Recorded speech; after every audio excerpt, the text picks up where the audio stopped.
Déjeme ir a otras latitudes. Permítame saludar a mi gran amiga, a mi compañera, a mi colega, a Lina Duarte, de quien, pues, híjole, cómo me gusta leerla y escucharla en varios lugares, leerla en redes sociales. Querida Lina, ¿cómo te va? ¿Cómo has estado? Saludos hasta donde te encuentres. Hola, ¿qué tal, querido Toño? Muy buenas tardes ya a todo el auditorio de Sin Censura. Me encuentro aquí en la Ciudad de México ya, después de andar por Chicago, de conocer a Ceci, de andar ahí con compañeros, compañeras sumamente valiosos, ¿no? En una tierra tan llena de historia de resistencia, tan militante, ¿no? A veces se nos olvida que en el corazón del imperio se han gestado grandes movimientos, ¿no? Que aportan mucho al resto de la humanidad. De ahí viene ese 1 de mayo tan combativo de Chicago, que curiosamente el gobierno de Estados Unidos no quiere recordar y piensa en el derecho al trabajo, en el caso de que lo piense en el mes de septiembre y no el 1 de mayo. Pero bueno, ahí estuvimos, Toño, y ahora feliz nuevamente de incorporarme desde la Ciudad de México a Sin Censura. Fíjate que cada vez que alguien me visitaba en Chicago, yo le daba un tour histórico por la ciudad a alguien que venía a otra parte. Si te hubiera tocado que yo todavía viviera por allá en Chicago, te hubiera llevado precisamente al sitio de la masacre, del incidente de Haymarket, donde precisamente Ahí surge estuve, no me lo esa perdí. lucha, los, las 8 horas diarias de los trabajadores. Y tienes toda la razón, en efecto, Chicago es uno de esos lugares que de aquí, de la Unión Americana, que se destacan por su lucha por los derechos de los trabajadores, por los derechos civiles, por los derechos fundamentales de la gente. A mí me da mucho gusto que puedas mencionar este caso. En un momento, ¿qué te parece que empezamos con ese tema en el que precisamente se cuestiona desafortunadamente la labor del periodista militante? Hablando precisamente de Chicago, mucha gente no lo sabe, pero el iniciador de ese movimiento por las 8 horas diarias, el que organizó a los trabajadores allá en Chicago hace casi 2 siglos, en el siglo XIX, imagínese usted, fue un periodista inmigrante de origen alemán llamado Albert Spies, quien, así como Alina lo hace constantemente, se reunió con los trabajadores, les habló precisamente de sus derechos y fue quien lo representó precisamente en esta represión policíaca y absoluta en ese entonces por las denuncias y las exigencias de al menos 8 horas diarias y derechos para los trabajadores. Si usted no lo sabe, antes de ese incidente, hubo una protesta muy, muy fuerte en una empacadora ahí en Chicago, que ya no existe, ¿no? Ya no existe, en la que pues hubo esquiroles y la policía disparó contra los manifestantes, contra personas que querían formar un sindicato,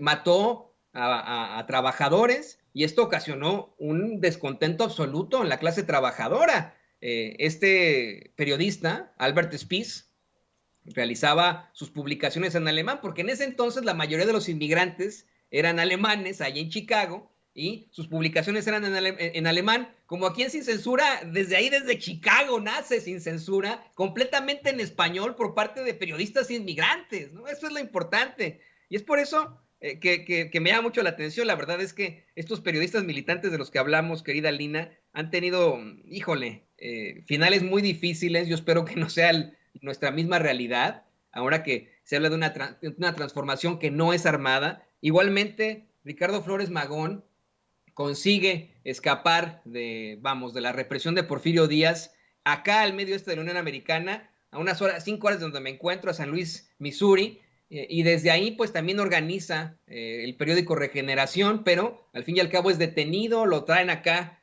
a esta parte del país, ahí al estado de Kansas, donde muere en una prisión supuestamente de un ataque al corazón.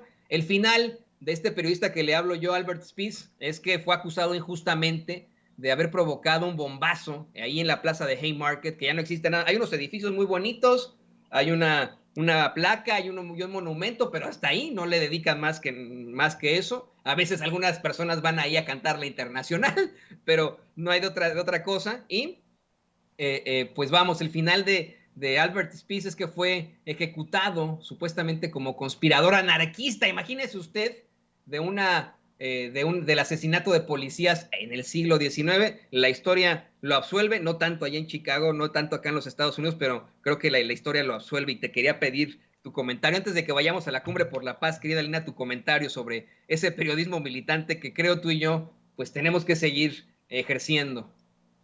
Mira, Toño, pues justamente ahorita el tema que sigue es justamente esta necesidad de hilar estas tramas, estas rebeldías, estas militancias.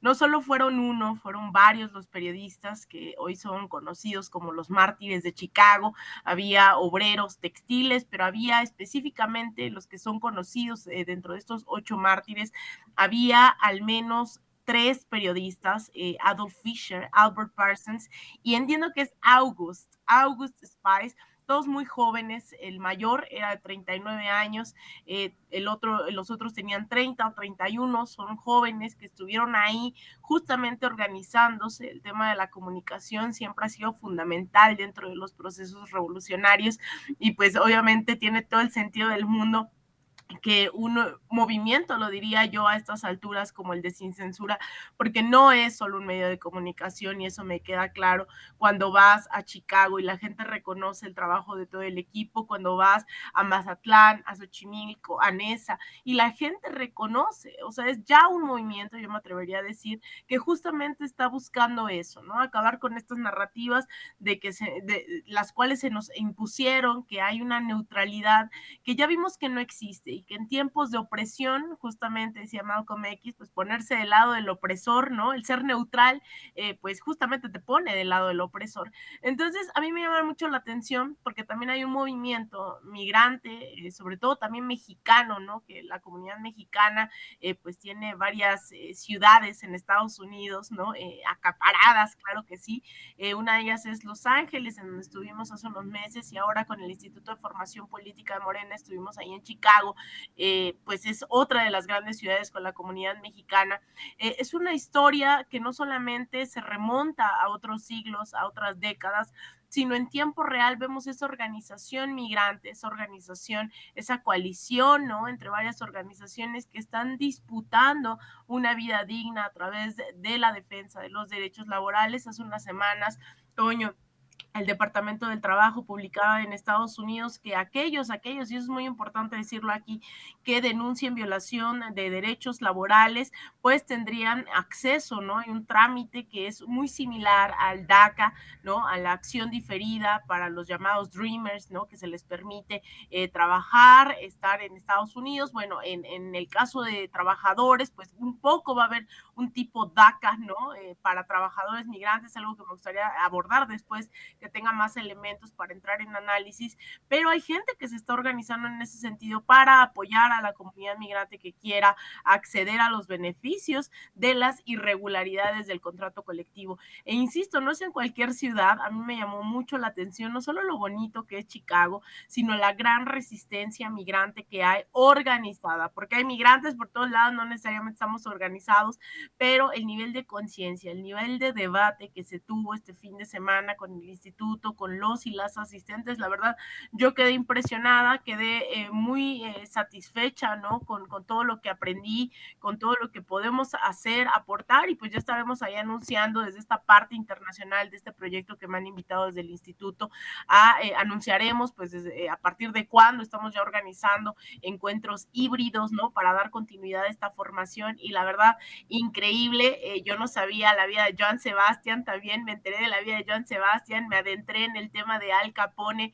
la verdad es que aprendí muchísimo en esta visita en Chicago, no solo de la resistencia, que bueno, es bien conocida, es algo que me llamaba de por sí la atención, ¿no? Que quería conocer más, pero pues también hay estas historias increíbles, ¿no? De Chicago, tanto de resistencia migrante como el tema de Al Capone, el tema de hasta la vida, insisto, de Joan Sebastián, que yo no sabía que ahí había vivido varios años, ver un gran mural ahí, la verdad yo quedé impresionada con Chicago, espero volver pronto, Toño.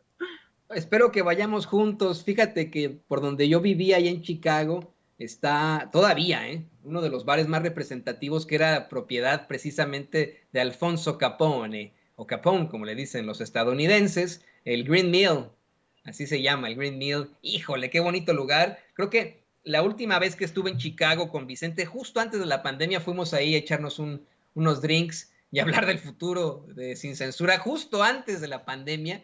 Y ya después se vino esto, cerraron el estado, y hay tanto que aprender Hay tantas cosas que ver ahí, hay tanta historia sobre inmigrantes, hay pues mucho de qué saber y también de fuerza de la comunidad en la lucha, en esa gran cebolla salvaje, porque precisamente los pueblos originarios que se establecieron en la zona le llamaban la gran cebolla salvaje a Chicago, porque crecen cebollas salvajes en todo Chicago, y de hecho en el verano uno va a lugares pues más amplios en Chicago, más dentro de la ciudad, pero amplios, y huele como a cebollita porque crecen las cebollas salvajes ahí, y así le pusieron los pueblos originarios. Ellos simple y sencillamente iban a Chicago porque era un pantano de intercambio, ¿no? En el que intercambiaban pieles, por ejemplo.